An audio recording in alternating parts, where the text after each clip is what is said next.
जगत सारा क्षणिक है और आत्मा एक नित्य है। आत्मा का अनुभव बस एकमात्र नित्य है।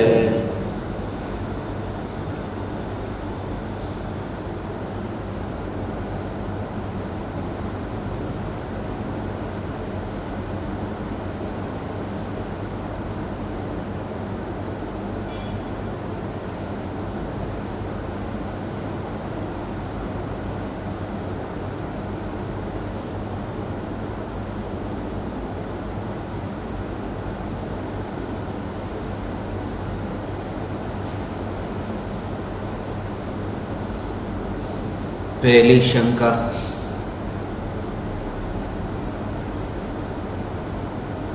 परम श्रद्धेय गुरु जी के पावन चरणों में भाव सहित नमन वंदन। द्रव्य की परिभाषा में पढ़ा है कि गुणों के समूह को द्रव्य कहते हैं। गुणों को शक्ति भी कहते हैं। जहाँ शक्ति की बात आती है वह बात मुझे स्पर्श करती है, मुझे शक्तियों का स्वरूप दिखाने की कृपा करे।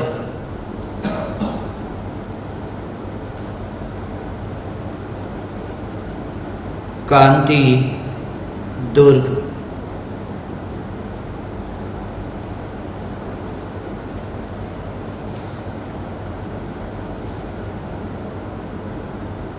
चैतन्य स्वभावी भगवान आत्मा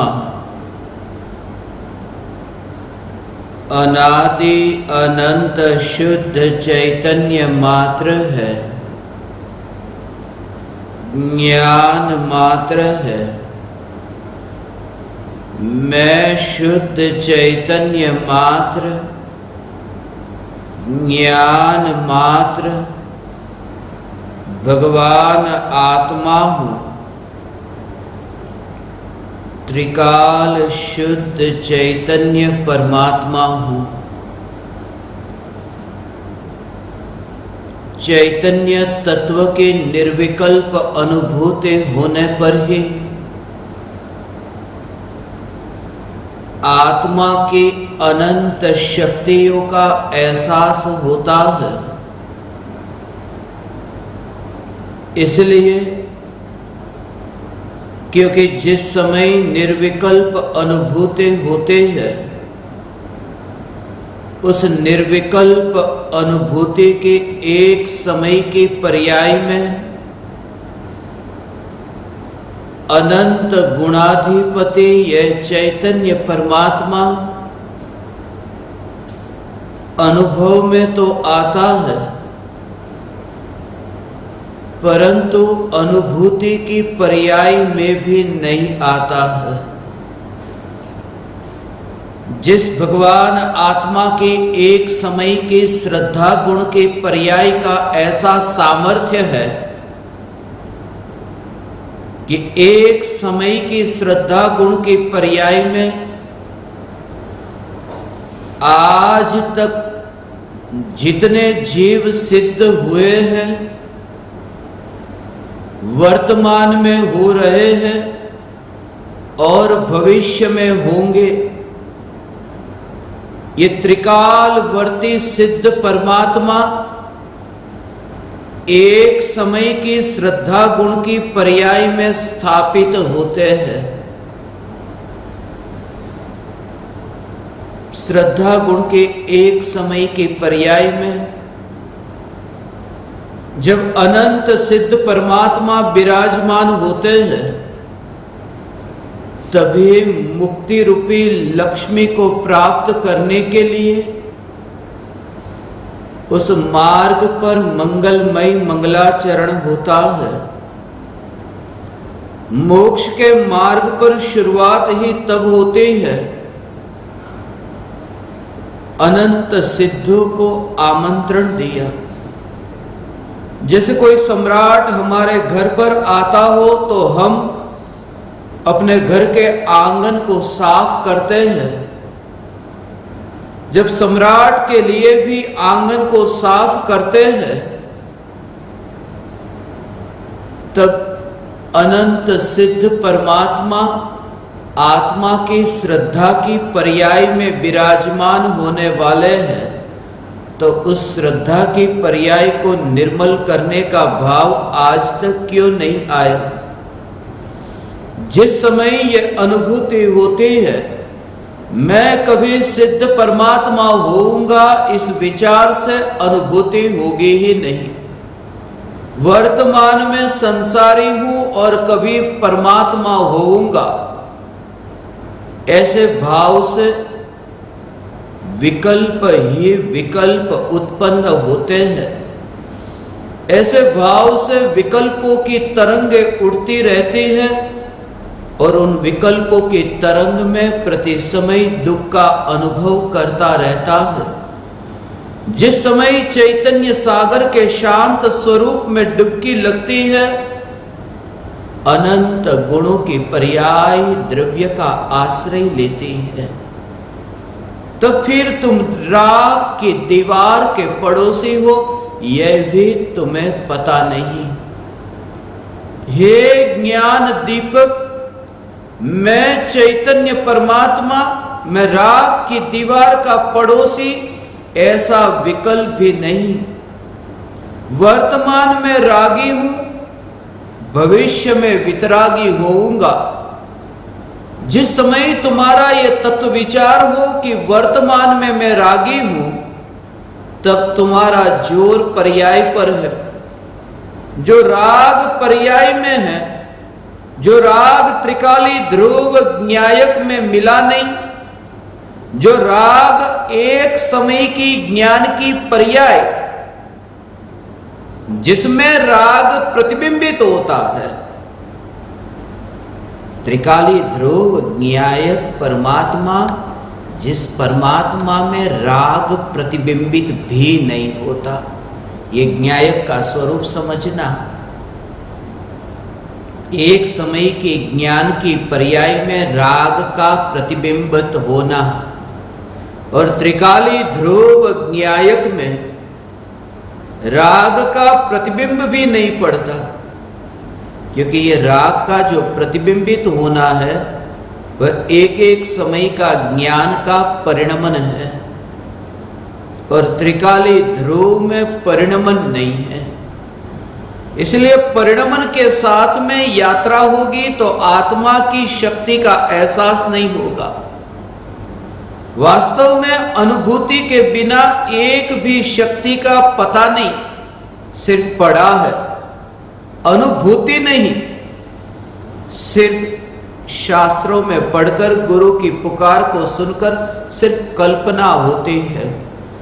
जिस समय अनुभूति होती है उस समय मैं न्यायक देव, मैं न्यायक देव, मैं न्यायक देव, ऐसा सहज ज्ञान का परिणमन जिसमें न्यायक का प्रतिबिंबित होना होता है।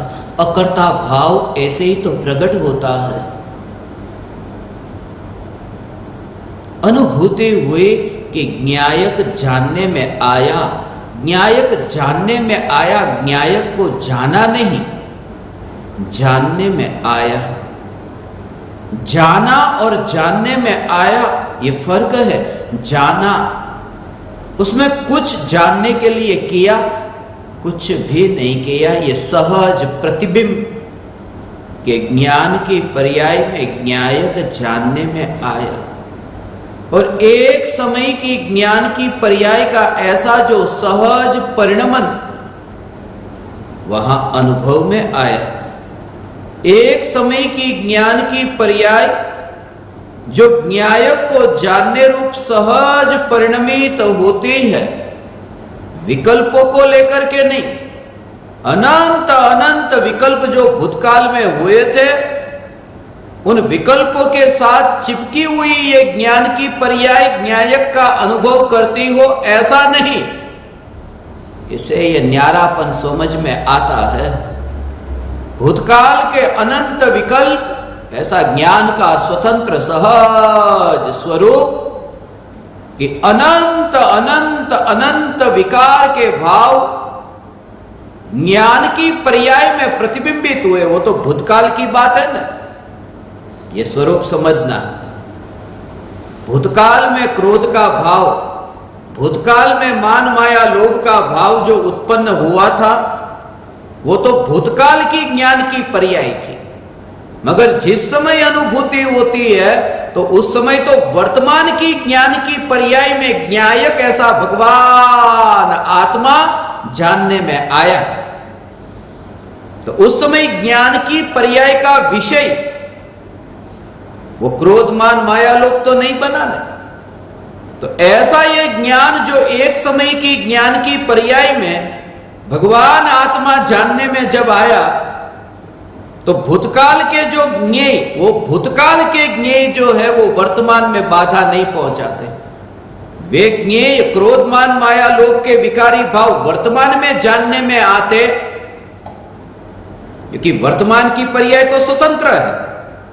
एक समय की वर्तमान की ये पर्याय और भूतकाल की पर्याय का वर्तमान की पर्याय से क्या संबंध? वरना भूतकाल की पर्याय में तो अनंत दुख भोगा और वर्तमान में जो सुख प्रकट हुआ वो इस बात को बताता है कि भूतकाल की पर्याय की ये कहानी वो पुरानी है। वर्तमान की पर्याय में जब अनुभूति हुई तब भूतकाल के ज्ञेय का विकल्प नहीं, भूतकाल की ज्ञान की पर्याय का विकल्प नहीं। एक न्यायक देव ज्ञान में जानने में आता है, इसलिए निर्विकल्प अनुभूति ऐसा नहीं है। अब जो रहस्य समझो, ऐसा नहीं है, क्योंकि वर्तमान की ज्ञान की पर्याय जिसमें एकमात्र न्यायक जानने में आए तो निर्विकल्प अनुभूति हो। विकार का भाव ये ज्ञान की पर्याय का स्वरूप कह रहा हूं कि ज्ञान का जो सामर्थ्य है, भगवान आत्मा का जो वैभव है, उस वैभव का स्वरूप समझो। एक समय की ज्ञान की पर्याय का सामर्थ्य और अनुभूति की ऐसी निराली दशा।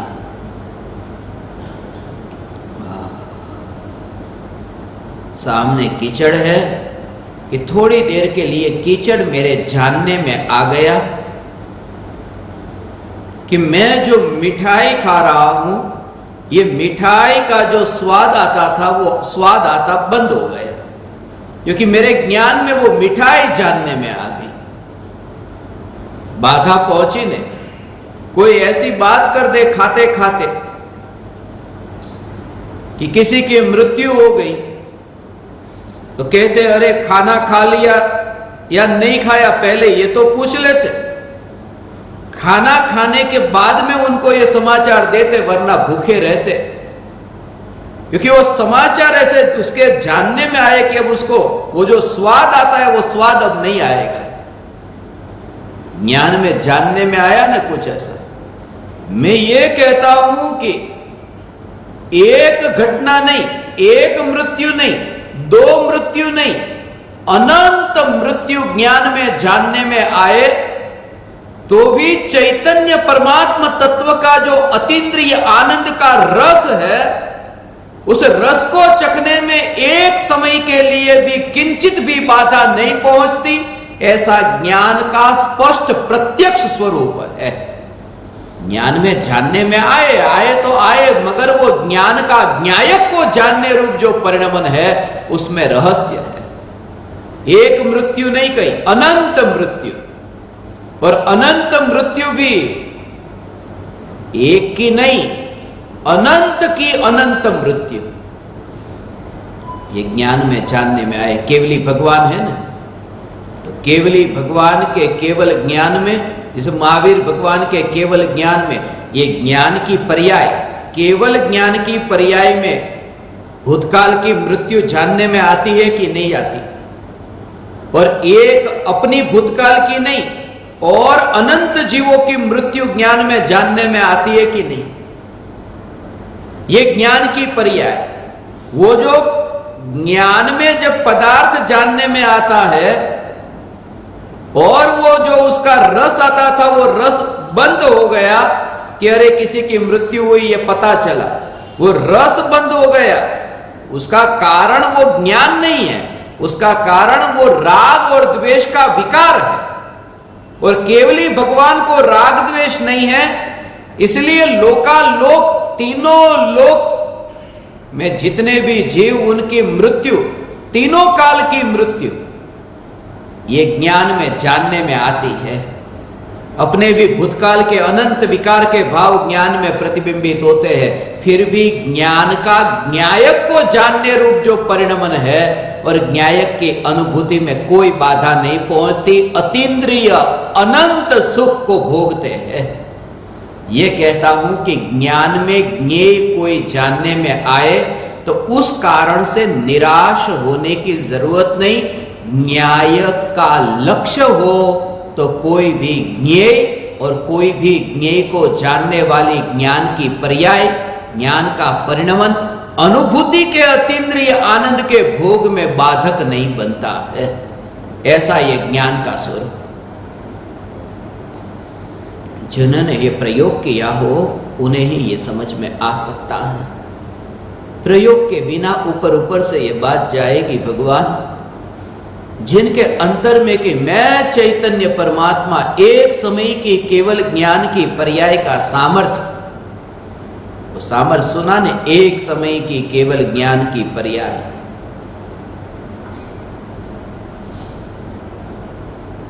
विश्व में जो द्रव्य है वह द्रव्य 6 और 6 द्रव्य में ये जाति अपेक्षा से, संख्या अपेक्षा से तो अनंत द्रव्य।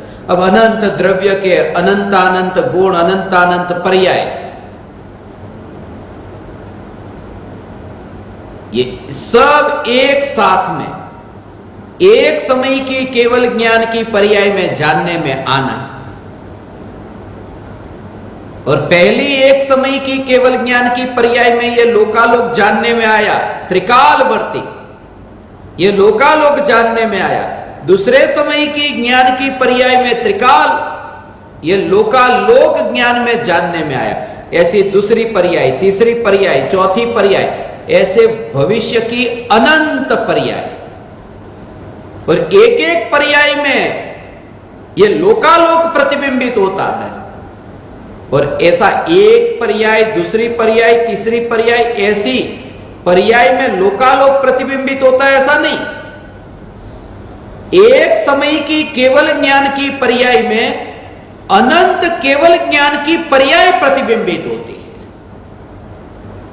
एक समय की केवल ज्ञान की पर्याय में अनंत केवल ज्ञान की पर्याय, और अपनी ही अनंत केवल ज्ञान की पर्याय नहीं, अनंत केवली की, अनंतानंत केवल ज्ञान की पर्याय एक समय की केवल ज्ञान की पर्याय में जानने में आती है। ऐसा ये एक समय की केवल ज्ञान की पर्याय का स्वरूप। एक समय की केवल ज्ञान की पर्याय में अनंत केवल ज्ञानी की, अनंतानंत केवल ज्ञान की, ये अनंतानंत पर्याय, ऐसी पर्याय की एक एक पर्याय में लोकालोक प्रतिबिंबित हो, ऐसी एक एक पर्याय। और ये सब एक समय में केवल ज्ञान में प्रतिबिंबित होता है, वो ज्ञान का जानने रूप परिणमन। और ऐसा एक परिणमन नहीं, ऐसे अनंत केवल ज्ञान की पर्याय उत्पन्न हो, नष्ट हो, उत्पन्न हो, नष्ट हो, फिर भी उन केवल ज्ञान की पर्यायों पर भी ध्यान नहीं जाता। और ध्यान एकमात्र न्यायक पर टिककर रहता है। ये न्यायक का सामर्थ्य कैसा, ऐसा क्या होगा न्यायक में कि पर्याय की ओर फिर ध्यान जाता ही नहीं।